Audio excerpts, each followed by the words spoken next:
In recent years, one of the most controversial topics in the US economy has been the use of import tariffs.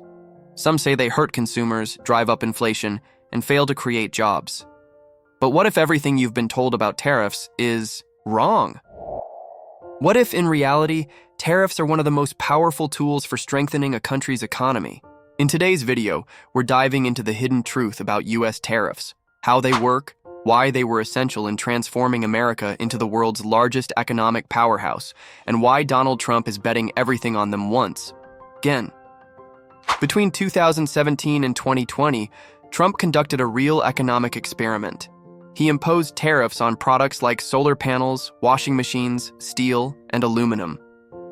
At the same time, he cut federal taxes, ensuring that the government still had revenue without overburdening American citizens with income taxes. The result? Domestic industries grew, inflation was kept in check, and jobs were created. And now, with Trump back in power, he is about to turn this experiment into a new era, the era of tariffs. Most people don't know this, but the United States was built on an economic model based on tariffs. In the 19th century, more than 90% of the government's revenue came from import tariffs rather than income taxes. George Washington signed the first tariff in U.S. history as the second official act of his presidency. Leaders like Thomas Jefferson, Abraham Lincoln, and Theodore Roosevelt strongly advocated for the use of tariffs as a way to protect domestic industries and ensure the country's growth. But something changed.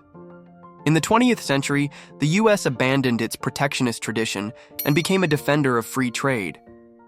By 1950, tariffs accounted for almost 0% of government revenue, while income taxes skyrocketed. The question now is, did this really benefit the American people? Let's look at two practical examples: solar panels and washing machines. When Trump imposed a 30% tariff on imported solar panels, critics claimed prices would rise and hurt consumers. But the exact opposite happened.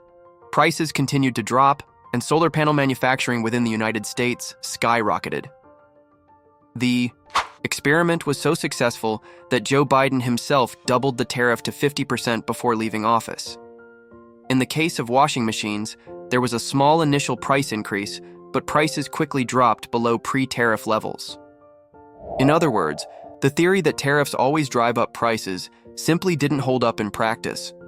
With Trump back in power, tariffs are set to become a central pillar of the U.S. economy. His goal is to strengthen domestic industries, create jobs, and generate government revenue without increasing taxes on citizens. But critics continue to argue that this strategy won't work. The question remains, will the U.S. finally return to its protectionist roots and rebuild the economy based on tariffs? Or will this strategy face resistance from a globalized system that depends on free trade? Comment below. Do you think the era of tariffs will be a success or a failure? Let's discuss. If you enjoyed the video, leave a like and subscribe to the iCrow channel for more in-depth analyses on economics and global politics. See you next time.